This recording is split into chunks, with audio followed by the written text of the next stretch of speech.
महक को गुस्सा तो आया लेकिन मुस्कुराने भी लगी और कहने लगी कैसा अजीब लड़का है। अनस घर आया, अम्मा ने देखा, हाय अनस ये क्या बना हुआ है। अनस रोने लगा, मेरा सारा बिजनेस उड़ गया माँ। माँ ने पूछा कौन सा बिजनेस। अनस रोते हुए बोला गुब्बारे बेच रहा था, कुत्ते का बच्चा पीछे लग गया, गुब्बारे सारे उड़ गए, मेरा बिजनेस उड़ गया। अम्मा ने सर पे हाथ रखा, इधर आ। अम्मा ने उसे नीचे बिठाया, पानी का पाइप अनस पे किया। अनस शोर करने लगा, हाय ठंडा पानी ठंडा पानी। अनस नहाकर अपने कमरे में बैठकर बिल्ली चूहे वाला कार्टून देखने लगा। अनस का अब्बा बहुत बड़ा जमींदार था, यूं कह लीजिए कि चौधरी था गांव का अनस का बाप। अनस ने आवाज दी, आओ अम्मा मुझे भूख लगी है, खाना दे दो। अम्मा पास आई, अनस बेटा अब जरा सियाना हो जा, तेरी शादी भी तो करनी है हमें, बेटा अब तू समझदार लोगों में बैठा उठा कर। अनस के लिए लड़की ढूंढ रहे थे लेकिन भला किसी पागल को क्यों कर कोई अपनी बेटी देता। खैर एक दिन रिश्ता करवाने वाली उस आंटी से मिली जिसके घर में महक रहती थी। रिश्ता करवाने वाली ने कहा महक लावारिस है, आज तुमको कुछ हो जाएगा तो कहाँ जाएगी बेचारी, बहुत बड़े घर से रिश्ता आया है, सेठ लोग हैं, उनका एक ही बेटा है, सारी दौलत की अकेली मालकिन होगी ये, लड़का झल्ला सा है, राज करेगी वहां पर ये। आंटी अच्छी औरत थी, उसने भी सोचा ठीक ही तो कह रही है ये, चलो इज्जत से रोटी तो खाती रहेगी बेचारी महक। महक से कहने लगी बेटी देखो अगले महीने मरियम की भी शादी कर देनी है, मेरी सांस का क्या भरोसा है, कब मेरी सांस रुक जाए और मैं इस दुनिया से चले जाऊं। एक बड़े घर से तुम्हारा रिश्ता आया है, एक ही इकलौता उनका बेटा है, खुश रहोगी वहां। महक भी थक चुकी थी, अब हाँ कर दी उसने रिश्ते के लिए। रिश्ता करवाने वाली बहुत खुश थी, अनस के लिए पढ़ी लिखी खूबसूरत लड़की मिल गई थी। अनस के घर गई, मुबारकबाद दी, चौधरानी जी लड़की मिल गई है, बस अनस को दुल्हा बनाने की तैयारी करो, रिश्ता करवाने वाली ने बताया। लेकिन सेठानी जी माँ बाप नहीं है उसके, बेचारी बहुत दुखी है, पढ़ी लिखी है और बहुत समझदार है। अनस की माँ और अब्बा महक को देखने आए, महक बहुत अच्छी थी, बात पक्की हो गई। महक ने भी अनस को देखने की कोई बात न की। अनस अपने दोस्तों के पास खड़ा था, एक दोस्त बोला वाह अनस सुना है बड़ी प्यारी लड़की है जिससे तेरी शादी होने वाली है। अनस शर्माते हुए बोला हाँ ना, अच्छा दिखाना भाभी कैसी हैं, तस्वीर दिखाना। अनस जल्दी से बोला नहीं अम्मा ने मना किया है। एक दोस्त बोला यार हम तेरे भाई हैं, हमको नहीं दिखाएगा, बस यही दोस्ती है तेरी। अनस जज्बाती हो गया, जल्दी से मोबाइल से तस्वीर निकाली, ये लो देख लो। एक दोस्त देखकर बोला यार क्या कमाल की चीज है, वाह अनस तेरी किस्मत वाकई में बहुत बुलंदी वाली है। अनस गुस्से में बोला तू अपनी बीवी देख, काली मोटी भैंस, वह भी कमाल की चीज है। मोबाइल वापस छीना, गुस्से से चला गया। घर आकर अम्मा को बताने लगा, वो ना मेरा दोस्त है ना जमील, मेरी दुल्हन को कह रहा था क्या कमाल की चीज है। अम्मा अनस से कहने लगी तुमको कितनी बार समझाया है ऐसे दोस्तों के पास न जाया करो। आज निकाह था, अनस बहुत खुश था, ढोल की आवाज पे खुद भी नाच रहा था। अम्मा ने समझाया अनस खुद नहीं नाचते, लेकिन कहाँ सुनने वाला था अनस बेचारा, वो तो झल्ला सा था, पागल सा था। अब्बा गुस्से से बोले अनस अगर अब तूने डांस किया तो तेरी शादी नहीं करनी हमको। झल्ला मुंह बनाकर बोला पता नहीं किसने तुमको मेरा अब्बा लगा दिया है, सारा मजा खराब कर दिया, जाओ नहीं करता डांस, पड़ गई तेरे कलेजे को ठंडक। निकाह का वक्त हुआ, अनस बहुत खुश था। मौलवी ने पूछा क्या तुमको निकाह कबूल है। अनस आहिस्ता से बोला हाँ कबूल है। दूसरी बार फिर पूछा, अनस बोला कबूल है। जब तीसरी बार पूछा तो अनस हंसकर बोला तुझे ना मैं लिख कर दूं तब तुझे ठंडक पड़ेगी, अब कबूल है, कितनी बार बोलूं। सब हंसने लगे। मौलवी साहब गुस्से में बोले ये निकाह नहीं हो सकता, ये मजाक बनाता है। सब समझाने लगे मौलवी साहब ये ऐसा ही है, आप प्लीज गुस्सा ना करें। जब निकाह हुआ महक अनस की बीवी बन गई, बारात वापस चले गई। तस्वीर बन रही थी अनस और उसकी दुल्हन की। अचानक नजर महक के चेहरे पर पड़ी, सोचने लगा इसको कहीं देखा है, फिर याद आया।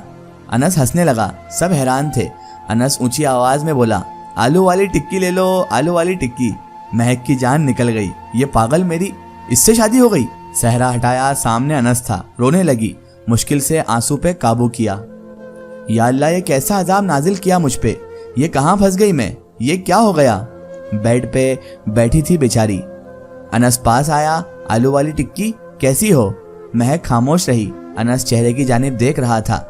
उस दिन तो बड़ा हंस रही थी मुझ पर, अब बोलती भी नहीं हो, बोलो ना।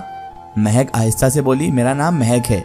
अनस हंसने लगा और बोला, महक सुपारी नाम है तुम्हारा, 1 रुपए की 4 आती हैं, बड़ी मजे की होती हैं, मुंह लाल हो जाता है उनसे। महक गुस्से से बोली, वो वाली महक नहीं, मेरा नाम महक है। अनस मुस्कुराया, तो मैंने कौन सा कहा, तुम्हारा नाम आलू वाली टिक्की है। महक चुप हो गई, आंखों में आंसू थे। अनस परेशान हो गया, क्या हुआ, रो क्यों रही हो दुल्हन?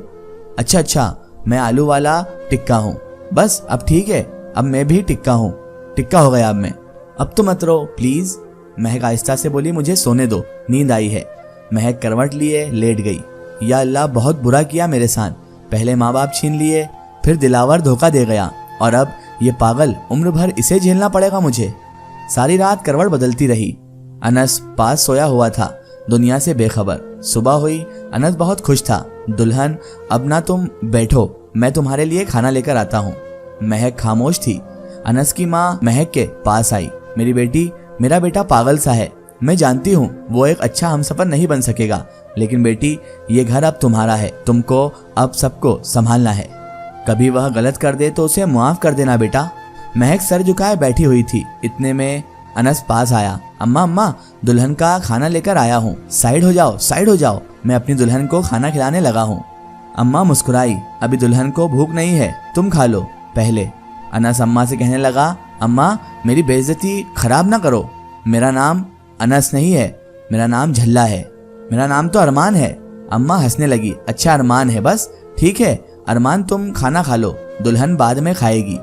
अनस चुप करके बैठ गया। महक अपने नसीब पे चीख कर रोना चाहती थी, लेकिन क्या कर सकती थी।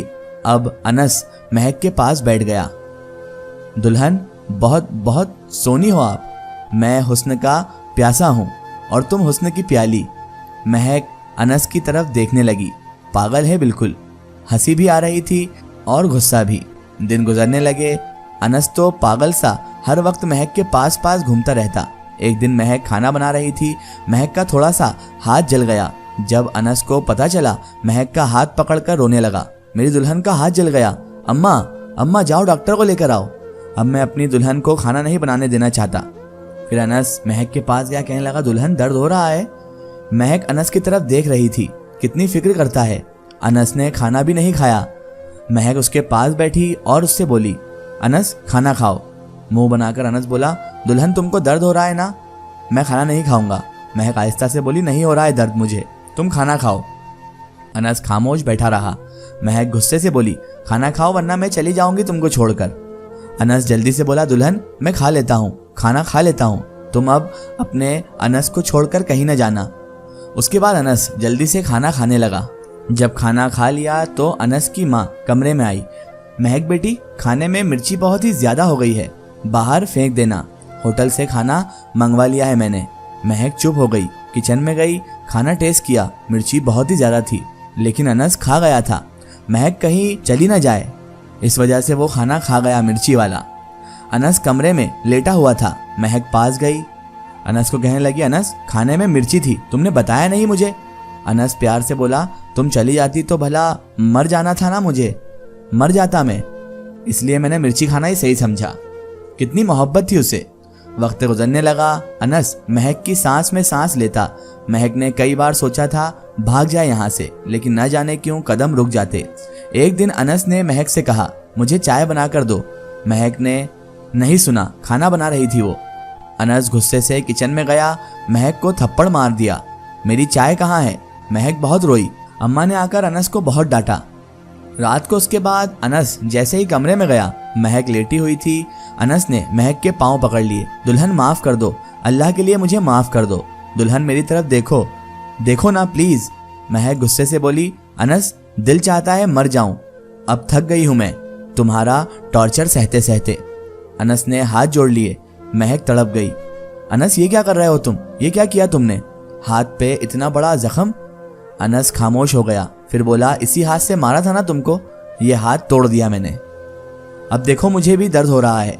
महक जान गई थी अनस दिल का शहजादा है, बस थोड़ा सा नासमझ है। फैसला कर लिया, अब ये जैसा भी है मेरा हमसफर है, इसको ठीक करने की कोशिश करूंगी। अनस को प्यार से समझाती, अनस बदतमीजी नहीं करते, कपड़े साफ रखा करो, बुरे दोस्तों के पास न जाया करो। अनस महक की हर बात मानता। महक को अपनी जान से भी ज्यादा वह चाहने लगा। अनस के अब्बा अब बहुत ज्यादा बीमार रहने लगे थे। उन्होंने महक से कहा, बेटी अब मेरी जिंदगी का कोई भरोसा नहीं है, अब से जमीनों का हिसाब तुम संभालो। महक को घर की मालकिन बना दिया। महक करोड़ों की मालकिन बन चुकी थी। अनस पास बैठा हुआ था। महक ने अनस के कंधे पे सर रखा, मुस्कुराकर बोली, अनस तुम्हारे कंधे पे एक सुकून मिलता है मुझे बहुत। मुझे सारी दुनिया कहती है अनस को छोड़ दो, पागल है, लेकिन मैं कहती हूँ मेरा अनस एक अच्छा मर्द है जो औरतों की इज्जत करना जानता है, ना मुझे गाली देता है ना रुस्वा करता है। मेरे सर में भी दर्द हो तो तड़प जाता है। महक जो किस्मत पे रोती थी अब नाज करने लगी। वक्त गुजरता गया, 25 साल गुजर गए। 4 बेटे और एक बेटी भी थी महक की और अनस की। बड़ा बेटा डॉक्टर था। अनस गार्डन में बैठा हुआ और आवाज दी, ओए मेरी आलू वाली टिक्की, डिनर तैयार हुआ या नहीं, भूख लगी हुई है। महक पास आकर बोली, अब तुम दादा बनने वाले हो, शर्म किया करो। पास बैठा बड़ा बेटा हंसने लगा। महक मुस्कुराने लगी और सोचने लगी, दिलावर जैसे वादे, कस्में और दावे करने वाले मर्द से 1000 दर्जे बेहतर है मेरा अनस, जिसने कभी मुझे दुख का आंसू नहीं दिया, अपनी हमसफर की इज्जत करना जानता है। कभी कभी मेरी खामोशी आज भी समझ जाता है। ऐसे ही तो होते हैं हमसफर, ख्याल रखने वाले, प्यार करने वाले, इज्जत देने वाले। आप कैसे हमसफर हैं, जरा सोचें।